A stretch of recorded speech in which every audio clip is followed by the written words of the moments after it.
नमस्कार, खबर प्रधान देख रहे सभी दर्शकों का बहुत बहुत स्वागत है और मैं हूं आपके साथ संगीता श्रीवास्तव।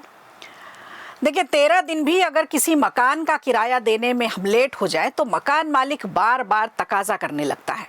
लेकिन आप यकीन नहीं करेंगे, लुटियंस दिल्ली में कांग्रेस ने 13 साल से दफ्तर का किराया नहीं चुकाया है। लुटियंस दिल्ली में स्थित है कांग्रेस का बड़ा मुख्यालय।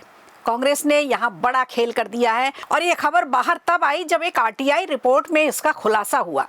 तो भाई, कांग्रेस ने दिल्ली स्थित अपने दफ्तर 24 अकबर रोड का पिछले 13 साल से किराया नहीं दिया है।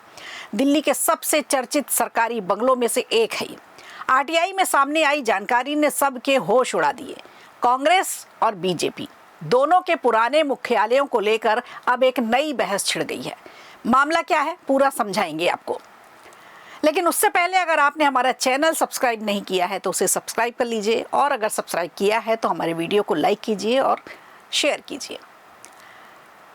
तो आज बात इसी पर होगी कि कांग्रेस और बीजेपी के जो पुराने मुख्यालय हैं, आखिर इनके किराए क्यों नहीं दिए गए। दोनों राष्ट्रीय दल, बड़े दल हैं, अब अपने नए मुख्यालयों में काम कर रहे हैं। बीजेपी का नया मुख्यालय डीडीयू मार्ग पर स्थित है, जबकि कांग्रेस का नया मुख्यालय कोटला रोड पर बन चुका है। लेकिन सवाल पुराने दफ्तरों को लेकर के उठ रहा है। इंडिया टुडे की आरटीआई रिपोर्ट है जिसमें खुलासा हुआ है कि कांग्रेस अब भी दिल्ली के 24 अकबर रोड स्थित पुराने मुख्यालय का इस्तेमाल कर रही है। आरटीआई में दावा किया गया है कि 26 जून 2013 से इस बंगले का आवंटन रद्द किया जा चुका था, लेकिन बावजूद इसके पार्टी अब भी वहीं बनी हुई है। आरटीआई के जवाब में केंद्रीय आवास और शहरी मामलों के मंत्रालय के तहत आने वाले डायरेक्टरेट ऑफ स्टेट्स ने बताया कि 24 अकबर रोड का बंगला 7 अगस्त 1992 को कांग्रेस को आवंटित किया गया था, लेकिन 2013 में आवंटन रद्द होने के बाद यह परिसर बिना अनुमति के कब्जे में ही माना जा रहा है। रिपोर्ट बता रही है कि 26 जून 2013 से अब तक इस बंगले का कोई किराया जमा नहीं कराया गया। हालांकि सरकार ने यह भी कहा है कि कांग्रेस पर कितना बकाया बनता है, इसकी समीक्षा भी जारी है। यानी अभी तक ये तय नहीं हुआ है कि पार्टी से कितनी राशि वसूली जानी है।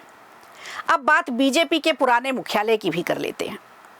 तो आरटीआई में 11 अशोक रोड स्थित बीजेपी के पुराने दफ्तर की जानकारी भी मांगी गई है। जवाब में बताया गया है कि यह बंगला 21 मार्च 1985 को बीजेपी को आवंटित किया गया था।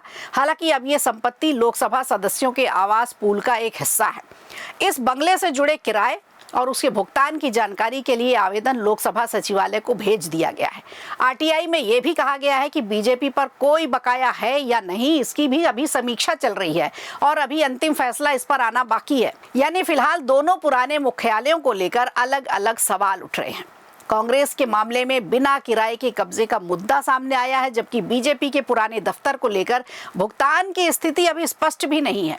इधर दिल्ली जिमखाना की बात करें तो दिल्ली जिमखाना क्लब की इसे खाली कराने के मामले को लेकर दिल्ली हाई कोर्ट ने केंद्र सरकार को नोटिस जारी किया। मोदी सरकार की ओर से क्लब से 5 जून तक 27.3 एकड़ जमीन खाली कराने को कहा गया था। इसे अब हाईकोर्ट की सुनवाई तक टाल दिया गया। ऐसे में अब अगली सुनवाई की तारीख 28 जुलाई तय की गई है। दिल्ली हाईकोर्ट ने राजधानी के जिमखाना क्लब से बेदखली की प्रक्रिया को लेकर शुरू हुए कानूनी विवाद में केंद्र सरकार से भी जवाब तलब किया।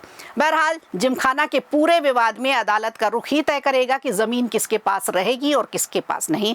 लेकिन दिल्ली लुटियंस के मुख्यालयों पर अब सबकी नजर है। तो देखना होगा कि समीक्षा पूरी होने के बाद सरकार क्या फैसला लेती है और दोनों मामलों में आगे क्या क्या कार्रवाई होती है।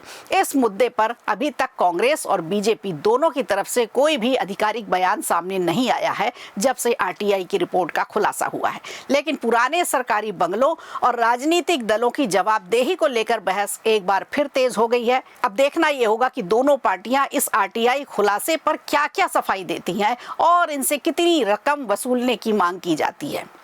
वीडियो अच्छा लगा हो तो लाइक कीजिए, शेयर कीजिए और कमेंट बॉक्स में हमें जरूर बताइए।